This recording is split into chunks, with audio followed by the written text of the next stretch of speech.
Yang di rumah sudah terlihat apa yang Bapak share screen? Kelihatan, Mbak? Oke. Kelihatan, Mbak. Terima kasih sudah konfirmasi. Ya, jadi apa yang kalian lihat di sekolah lewat layar dan apa yang di rumah sama tampilannya seperti itu.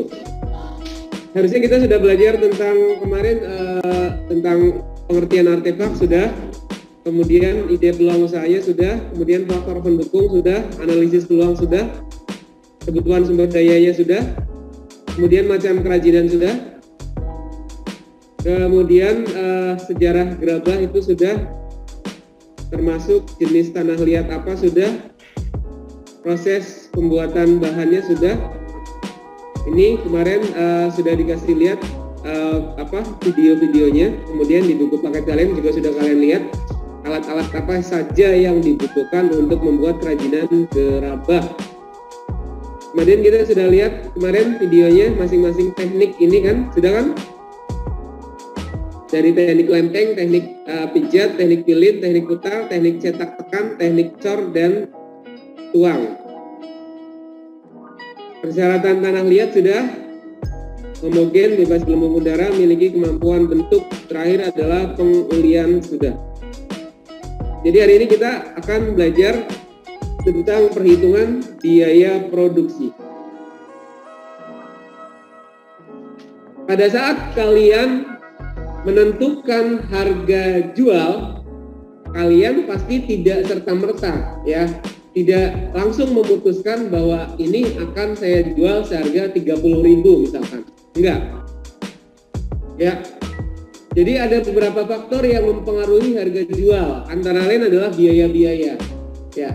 Jadi hari ini kita akan belajar tentang biaya-biaya yang biasa dimasukkan ke dalam komponen biaya sehingga nanti hasilnya adalah bisa menentukan harga jualnya berapa.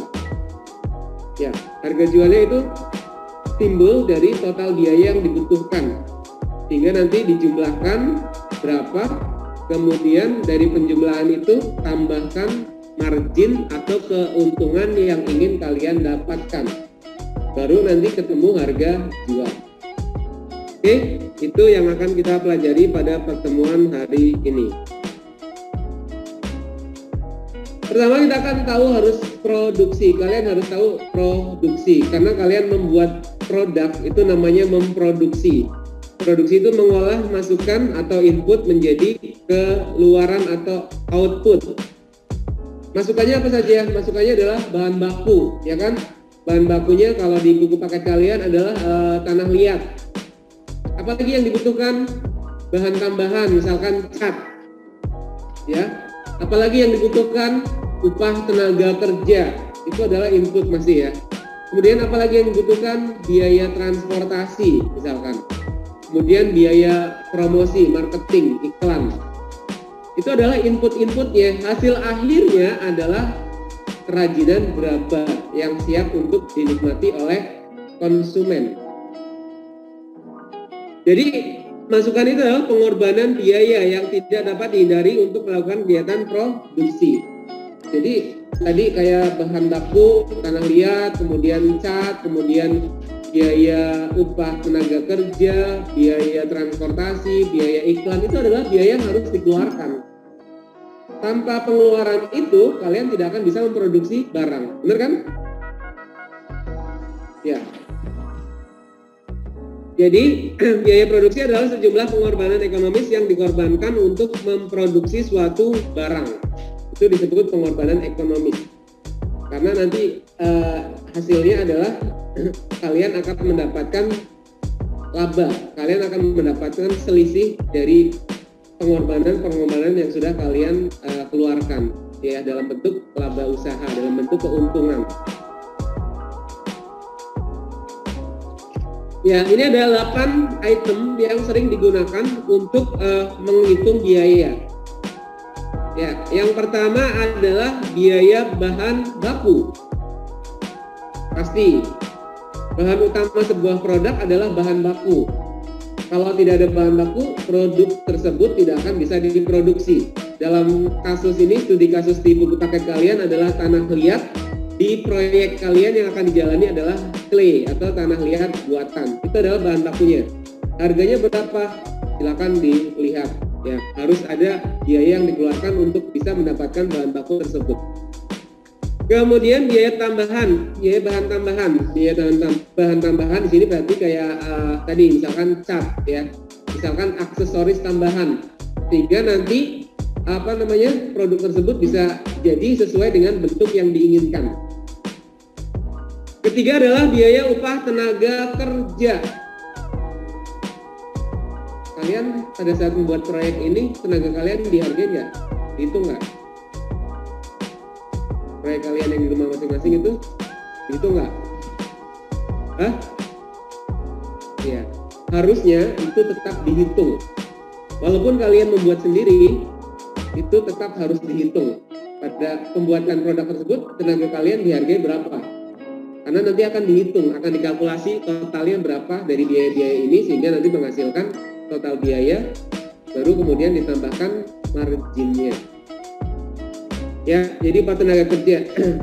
Upah tenaga kerja ini bisa juga berupa kayak sistem kemitraan misalkan. Jadi kita nggak bisa buat barang, orang lain yang buat barang, maka kita kemitraan dengan orang tersebut. Kemudian orang tersebut nanti akan mengirimkan barang kerajinannya ke kita, dan tugas kita adalah menjualnya saja, memasarkannya saja. Itu bisa juga seperti itu. Tergantung nanti pola bisnisnya mau seperti apa. Kalian nggak bisa buat, nggak masalah, kalian hanya memasarkan saja, gitu ya. Tapi tetap harus diberikan imbalan berupa upah sesuai dengan perjanjian yang sudah terjadi. Berikutnya adalah biaya penyusutan barang produksi. Penyusutan, masih ingat kata-kata penyusutan barang? Pernah disinggung di semester 1? Masih ingat?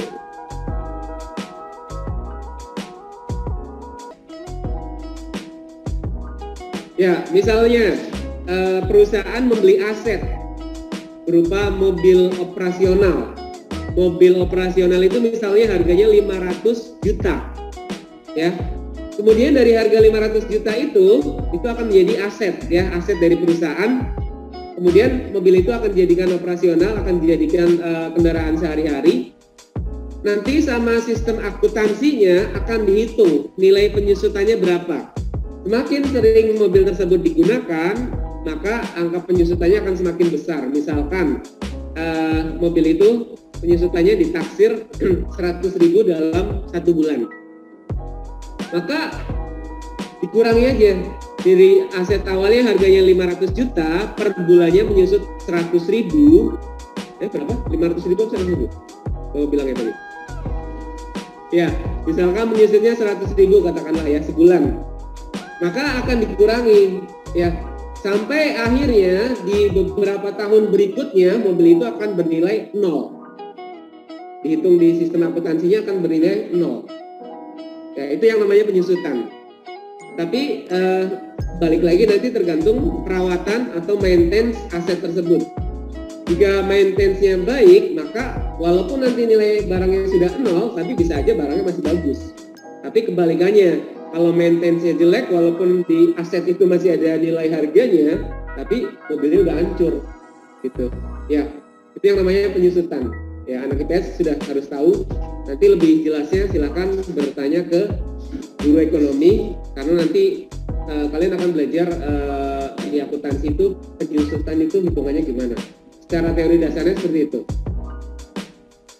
Oke, ya itu tentang penyusutan. Berikutnya adalah biaya uang modal dan sewa. Modal berarti apa? Modal awal gitu ya. Jadi harus ada uang di awal usaha itu mulai dirintis. Itu kan modal namanya kan. Kemudian sewa. Sewa itu berarti apa? Biaya yang harus dikeluarkan untuk menikmati sebuah fasilitas. Misalkan menyewa alat atau menyewa gedung atau menyewa tempat gitu ya. Dan sewa itu nanti biasanya dibayar di muka. Misalkan tahun 2022 kita akan mulai usaha, tapi sudah punya ide, sudah matang, tapi kita nggak punya tempat, maka kita harus sewa. Sewa itu biasanya dibayar di muka, maka pas Januarinya harus dibayarkan. Nanti misalkan dalam perjalanannya ternyata usaha tersebut hanya berjalan selama 6 bulan misalkan, tapi sewanya tetap harus dibayar dalam 1 tahun karena perjanjian sewanya 1 tahun, kecuali sewanya dalam hitungan bulan. Ya. Jadi sewa ini nanti kalau dihubungkan dengan biaya tetap, biaya variabel, sewa ini bisa kita masukkan ke dalam biaya tetap. Ya, uang sewa ini adalah biaya tetap karena nilainya tetap dibayar di muka, walaupun nanti pemakaiannya tidak sampai 1 tahun tetap harus dibayar di muka. Kemudian biaya penunjang produksi. Biaya penunjang produksi berarti di dalamnya termasuk apa? Alat-alat, ya, membeli alat-alat, kemudian melakukan kegiatan administrasi, ya kan? Kemudian melakukan transportasi, logistik, mengirimkan barang, itu adalah penunjang produksi. Itu tetap harus dikeluarkan biayanya, karena kalau itu tidak dikeluarkan biayanya maka tidak akan bisa berjalan proses produksinya. Kemudian berikutnya adalah biaya pemasaran, harus dianggarkan, ya, di budget secara khusus pemasarannya mau berapa, karena sebuah produk sebagus apapun itu kalau tidak melalui proses marketing, tidak memperkenalkan kepada konsumen, bagaimana konsumen itu bisa tahu? Ya, bagaimana konsumen itu bisa tahu kalau kita punya produk yang bagus kalau kita tidak melakukan promosi atau pemasaran. Yang terakhir adalah pajak. Pajak masih ingat semester 1 apa?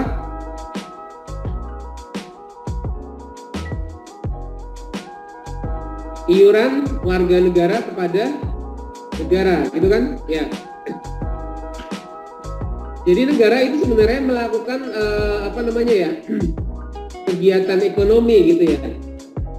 Negara itu bisa melakukan kegiatan ekonomi itu masukannya dari mana, pendapatannya dari mana? Salah satunya adalah dari pajak. Ya, selain usaha negara berupa perusahaan BUMN, badan usaha milik negara, tapi negara juga dapat pemasukan dari masyarakatnya, dari warga negaranya berupa pajak. Ya. Pajak itu digunakan untuk membayar PNS, membayar pembangunan infrastruktur, gitu kan. Selain juga dari pendapatan dari perusahaan negara BUMN. Jadi sebagai warga negara yang baik kita harus taat membayar pajak, walaupun tidak semua barang kena pajak, gitu ya. Jadi ada beberapa nominal tertentu yang memang wajib untuk pajak dan di bawah nominal tersebut tidak dikenakan pajak. Dari 8 item ini ada yang tanyakan? Tidak ada? Kalau tidak ada, kita lanjut ke slide selanjutnya. Dari 8 item tadi, kalau dikelompokkan bisa menjadi 3 komponen biaya, yaitu komponen yang berhubungan dengan biaya bahan, komponen yang berhubungan dengan biaya gaji, komponen yang berhubungan biaya umum. Komponen yang berhubungan dengan biaya bahan berarti termasuk pembelian bahan baku, pembelian hal-hal yang memang berhubungan dengan produksi, ya, produk yang diproduksi, gitu ya.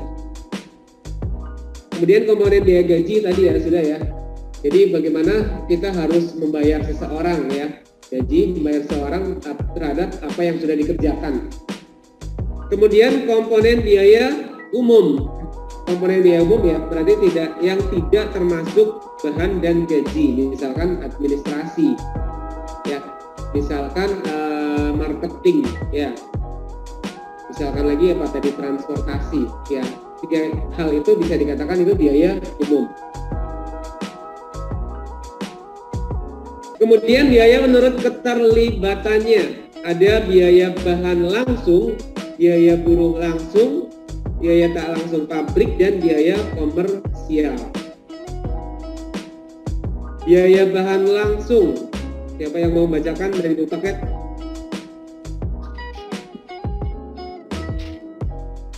Yang di rumah dulu, siapa yang mau membacakan? Ivan, bacakan Pan, biaya bahan langsung Pan. Yang di ini Pak, share screen. Yang di buku paket. Oh iya Pak, halaman berapa Pak? Ayo, lihat dong buku paketnya sambil dibuka. Halaman berapa? 118. 118 ya, benar ya?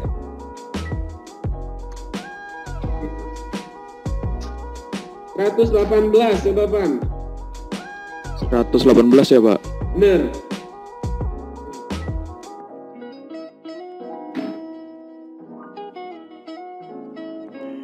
Satu, biaya bahan langsung adalah biaya yang timbul dari pemakaian sebuah bahan-bahan yang menjadi bagian dari produk jadi. B, biaya buruh langsung adalah biaya yang dikeluarkan untuk pekerja yang ikut terlibat dalam kegiatan proses produksi.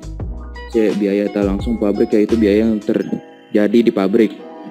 Biaya ini terdiri dari dua macam, yaitu sebagai berikut. 1. Biaya bahan tak langsung, yaitu biaya dari semua bahan-bahan yang tidak menjadi bagian dari suatu produk, tetapi diperlukan dalam pengolahan bahan menjadi barang. 2. Biaya buruh tak langsung, yaitu biaya yang dikeluarkan untuk pekerja yang ada di pabrik, tetapi tidak langsung dalam proses pembuatan suatu produk. D. Biaya komersial adalah biaya tak langsung yang tidak terjadi di pabrik. Biaya ini terdiri dari sebagai berikut. 1. Biaya penjualan, yaitu pengeluaran yang dilakukan dalam rangka kegiatan penjualan suatu produk. 2. Biaya administrasi, yaitu pengeluaran yang dilakukan untuk mendukung kegiatan-kegiatan pabrik. Oke, terima kasih banyak Ivan. Ya, itu ada biaya bahan langsung, biaya buruh langsung ya. Jadi biaya bahan langsung itu biaya yang dikeluarkan yang berkaitan langsung dengan bahan, yang berkaitan langsung dengan produk yang diproduksi. Itu ya. Kalau biaya buruh langsung adalah biaya yang berhubungan dengan produk yang diproduksi tapi berkaitan dengan buruhnya, berkaitan dengan karyawannya, gitu kan? Kemudian biaya tak langsung pabrik, di situ ada biaya bahan tak langsung dan biaya buruh tak langsung. Itu sedikit berbeda, ya. Jadi itu tidak berkaitan langsung dengan produknya, tapi itu tetap harus dikeluarkan, gitu ya. Kemudian ada biaya komersial, itu tidak berkaitan dengan produk sama sekali, tapi itu tetap harus dikeluarkan. Contohnya di situ adalah biaya penjualan dan biaya administrasi. Biaya penjualan berarti tentang tadi marketing, tentang bagaimana produk itu bisa dikenal oleh konsumen. Biaya administrasi adalah biaya-biaya yang timbul dari pencatatan administrasi. Itu ya. Lanjut. Kemudian biaya menurut perubahan terhadap volume produksinya. Yang pertama ada biaya tetap, yang kedua ada biaya variabel. Biaya tetap yang nilainya tetap. Misalkan tadi sewa gitu ya. Sewa itu biasanya dibayar di muka, nilainya tetap. Walaupun usaha itu hanya berjalan 6 bulan, tapi tetap harus dibayarkan selama 1 tahun atau 12 bulan. Kalau mau kita minta uangnya kembali, yang sisanya bisa nggak? Nggak bisa kan? Bisa kita lakukan adalah biasanya over kontrak gitu ya. Jadi kita sebagai penyewa pertama, kita bisa over kontrak kepada siapa lagi yang mau menempati area tersebut. Over kontrak, tidak ke pemiliknya lagi, tapi dari kita penyewa pertama ke penyewa kedua. Masih ada 6 bulan nih, siapa yang mau over kontrak, gitu kan? Kemudian contoh biaya tetap yang lain adalah biaya gaji pokok misalkan. Gaji pokok bisa kita masukkan ke dalam biaya tetap karena nilainya tetap, ya. Perusahaan ada kegiatan atau tidak, gaji itu harus dibayarkan karyawan. Nilainya tetap. Kemudian kalau biaya variabel, nilainya berubah-ubah. Misalkan bahan baku, ya. Kebutuhan bahan baku normal, misalkan perusahaan memproduksi 100 unit per hari. Tapi karena permintaan banyak, maka misalkan melonjak jadi 200 unit per hari. Maka otomatis kan kebutuhan bahan bakunya nambah kan? Jadi itu variabel. Begitu juga dengan gaji karyawannya. Overtime, lembur. Itu akan menjadi biaya variabel karena dia akan bekerja lebih dari jam biasanya karena mengejar target barang yang harus diproduksi menjadi 2 kali lipat. Bisa dipahami? Ya.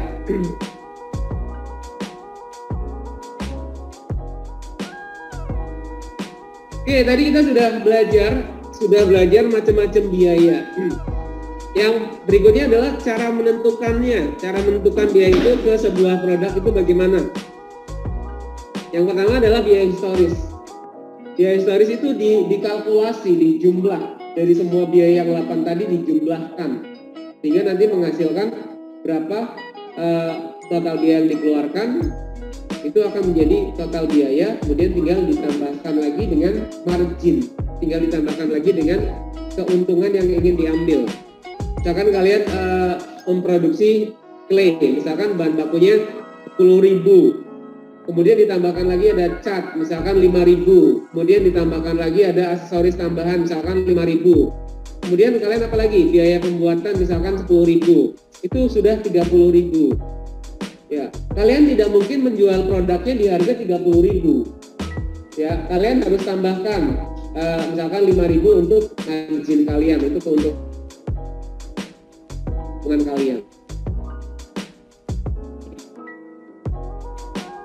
Ya, itu yang disebut pengumpulan data semua biaya yang sudah dikeluarkan. Gitu ya. Berikutnya ada biaya sebelum pembuatan. Ada biaya anggaran dan biaya standar. Biaya anggaran, kalau Bapak menjelaskan dengan mudah, adalah kalau kalian ikut organisasi, kemudian kalian diminta membuat proposal kegiatan. Di proposal kegiatan itu ada ajuan anggaran, ya kan? Di ajuan anggaran itu nilainya boleh lebih besar daripada nilai sesungguhnya. Misalkan air mineral, normalnya air mineral itu harganya 4.000. Tapi kalian di anggaran itu tulisnya 5.000, boleh nggak? Boleh, ya. Masih ada di acuan HET, harga eceran tertinggi. Misalkan HET-nya adalah antara 3.000 sampai dengan 5.000. Masih ada di range itu, maka masih boleh. Ya, itu biaya anggaran. Tapi nanti biaya anggaran itu setelah kegiatannya selesai, kalian harus buat yang namanya LPJ, laporan pertanggungjawaban. Nah, di laporan pertanggungjawaban itu kalian tuliskan harga yang standarnya sesuai dengan invoice pembelian yang sudah kalian lakukan. Itu kan? Jadi ada apa? Buktinya. Kita belanjanya ternyata segini. Kalau anggaran kan cuma pengajuan, perkiraan saja, gitu kan? Tapi kalau standar berarti sudah sesuai dengan invoice pembelian yang sudah kalian lakukan. Gitu ya? Tujuannya apa menentukan harga pokok standar tersebut? Tujuannya yang pertama adalah mengendalikan biaya dan jika memungkinkan pengurangan biaya. Dari 8 item yang tadi, kalau memungkinkan ada yang bisa dihapus. Ya, kalau memungkinkan ada yang bisa dihapus dan itu otomatis akan mengurangi harga jualnya, karena biayanya udah berkurang maka harga jualnya akan semakin murah, gitu kan. Misalkan tenaga kalian, Pak, saya nggak usah Pak, tenaga saya nggak usah dihargai Pak, saya ambil untungnya saja misalkan. Ya udah, berarti harganya kan lebih murah. Tadinya 30 berkurang menjadi 10.000 untuk tenaga kalian, maka harganya bisa menjadi 25.000 mungkin gitu. Kemudian tentang efisiensi ya, tentang efisien atau enggaknya gitu kan. Kemudian penyederhanaan prosedur pembiayaan, kemudian penilaian persediaan, dan akhir endingnya adalah menentukan harga jual ya. Jadi tujuannya seperti itu agar kalian bisa menentukan harga jual dengan benar, tidak mengalami kerugian. Karena kalian sudah menghitung biaya-biaya apa saja. Kemudian cara menentukan biaya standar biasanya berdasarkan biaya rata-rata masa lalu. Tahun 2021 harganya misalkan 3.000. Sekarang masih mungkin 3.000 apa enggak? Karena biasanya ada yang namanya inflasi gitu kan, kenaikan harga barang itu mungkin, tapi kalau penurunan sangat jarang. Jadi acuannya harga masa lalu. Kalau harga masa lalunya 3.000, sekarang nggak mungkin 2.000. Ya, pasti jadi 3.500 atau bahkan sampai 5.000. Kemudian berdasarkan biaya terendah tahun lalu, sama ya. Jadi tadi HET, harga eceran tertinggi, itu pasti jadi patokan. Di institusi yang resmi, mereka sudah punya katalog harga yang sesuai dengan HET. Misalkan di Pemda itu sudah ada katalognya. Harga tertingginya segini, harga terendahnya segini. itu gunanya adalah untuk meminimalisir korupsi gitu ya. Jadi sudah ada acuan harganya. Harga terendahnya pasti di sini, harga tertingginya pasti di sini. Nggak mungkin lebih rendah, nggak mungkin lebih tinggi, gitu ya. Kemudian berdasarkan biaya yang berasal dari anggaran pada suatu kondisi normal. Ya, pada kondisi normal misalkan tidak ada krisis moneter ya, misalkan kondisi ekonominya sedang baik-baik saja, itu berapa harganya gitu kan? Itu bisa jadi acuan. Kemudian biaya ideal pada efisiensi maksimum sama, sebenarnya sama nomor 3 sama gitu ya. Lanjut. Oke, yang biaya dulu ada yang ditanyakan nggak? Cara menentukan biaya kita sudah tahu, ya. Kenapa harus ditentukan kita udah tahu.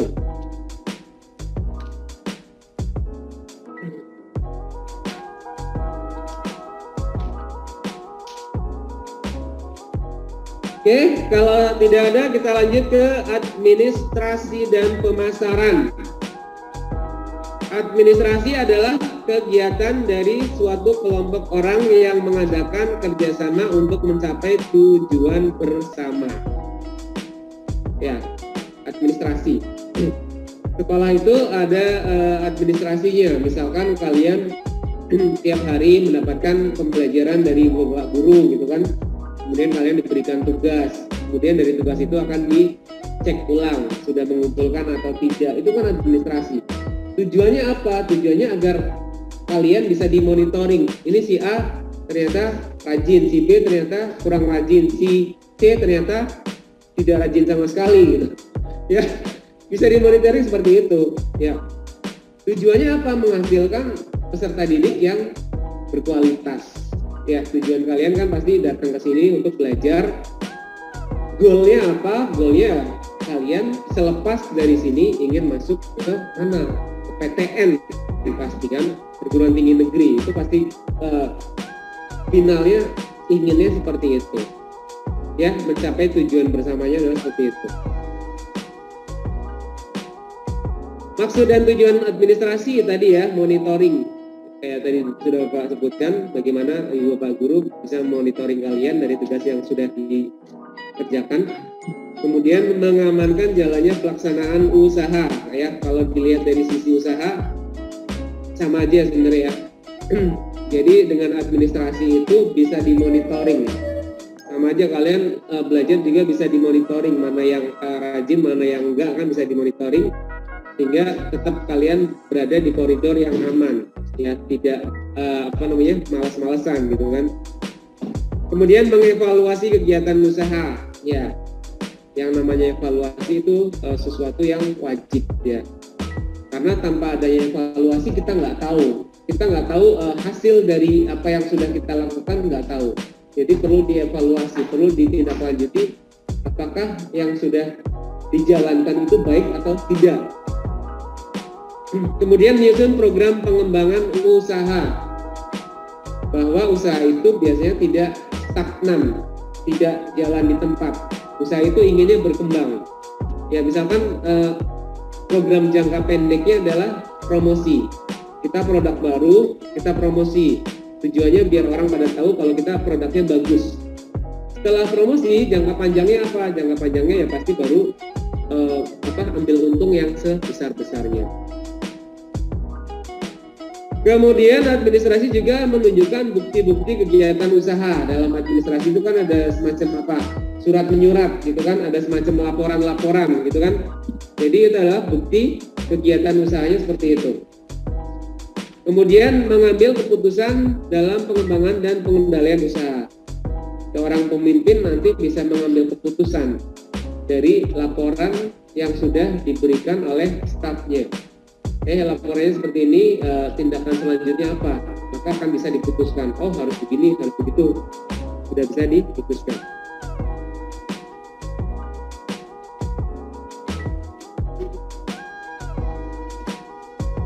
Lanjut, kita selesaikan materinya. Strategi pemasaran. Yang pertama adalah kenali produknya.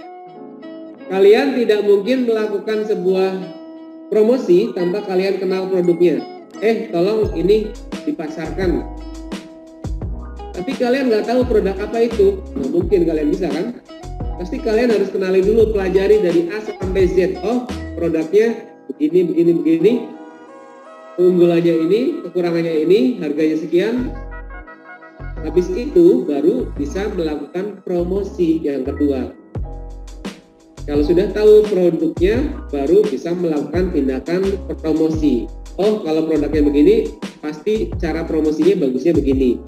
Marketnya misalkan rentang usia berapa sampai berapa, gitu kan, ada. Berikutnya harus unik. Sering Bapak katakan adalah bahwa produk yang beredar di pasaran adalah tidak ada yang 100% baru. Biasanya adalah modifikasi dari apa yang sudah ada. Jarang sekali produk yang benar-benar teknologinya baru, sesuatu yang belum pernah ada sebelumnya, itu sangat jarang. Yang ada adalah barang perubahan dari yang sudah ada. Jadi perlu sesuatu yang unik ya, untuk mencirikan bahwa itu adalah produk kita, brand kita, itu perlu.